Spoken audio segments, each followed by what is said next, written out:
HP Injector oil is now HP Marine Synthetic Two-Stroke Oil. Now, why they did this, is because they're always surveying and trying to find out what people look for and what they think stuff means. Well, it's come to where people really know the term two-stroke and four-stroke. So in order to make sure nobody's confused, they put on this two-stroke marine engine oil. That's the most important thing on it, because when somebody goes looking for oil for their Evinrude, their Johnson, whatever it is they're looking for, if they see marine two-stroke oil, that's what I need. That is the term surveyed most closely associated with buying oil for your outboard motor. So they wanted to make sure that people weren't confused on exactly what that oil was. HP Injector oil makes people think maybe this is only for an injected system.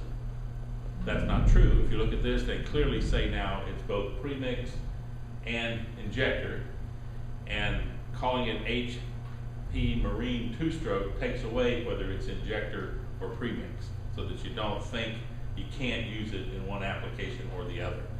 So it's just a clarification. It's something easy to do, to change, to make life a little bit easier for people to be able to pick it out and know exactly what they're looking for.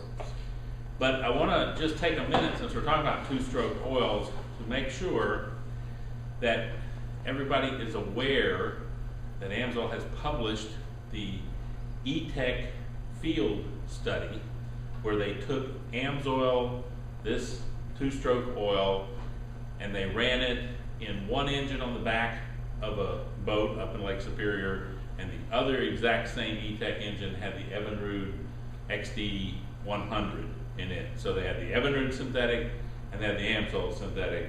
The two engines ran on the back of the boat for whatever the hours were, a couple hundred hours.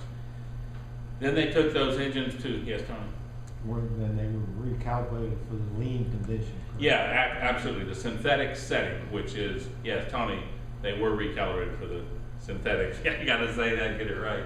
For the lean condition, which is the synthetic setting. If you don't set it for that, and you set it for the normal run, it uses 4 times as much oil in the mixture for the petroleum oil as it would with the synthetic, and it loses its pollution-free rating when you run petroleum in it rather than synthetic. So not a good idea. Nobody should buy a nearly $20,000 motor in some cases and run oil from the local department store that says it's got lawnmowers and everything else on the pictures on the oil label. That's probably not what you want to put in that very high performance, expensive engine. I own one, that's why I'm saying that. Now, when they took these engines, they took them to an engine evaluator. This is a guy that is paid as an independent person to break the engines down and do certain measurements in the engine and have a scale of how they perform. They usually will do things like, what was the ring wear? They'll have a 0 to 10 rating. 0 would mean that it wore it almost completely out, there's hardly anything left. 10 means that you can see hardly any wear whatsoever.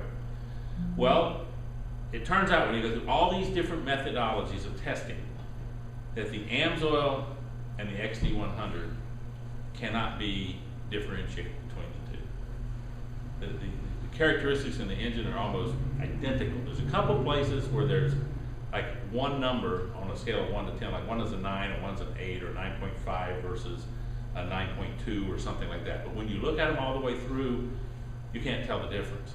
Now that's odd. You'd think that what I'd be trying to say is that the AMSOIL just had to be superior, right? And that's not the purpose of this test. The purpose of this test is to show that the AMSOIL HP two-stroke oil is as good as it gets, because Evinrude spent a ton of money to spec out the two-stroke oil for their XD100. And an added benefit for those of us in the business is that the AMSOIL HP two-stroke oil is much less expensive than the XD100. So if you can get the same results out of an outstanding oil and not have to pay the cost that's being paid for the Evinrude E-Tech oil, why not do it? And so that's the purpose of that test, is to show that yes, you can't beat the AMSOIL two-stroke oil, you can't make a better oil, and you can actually get it for a decent price.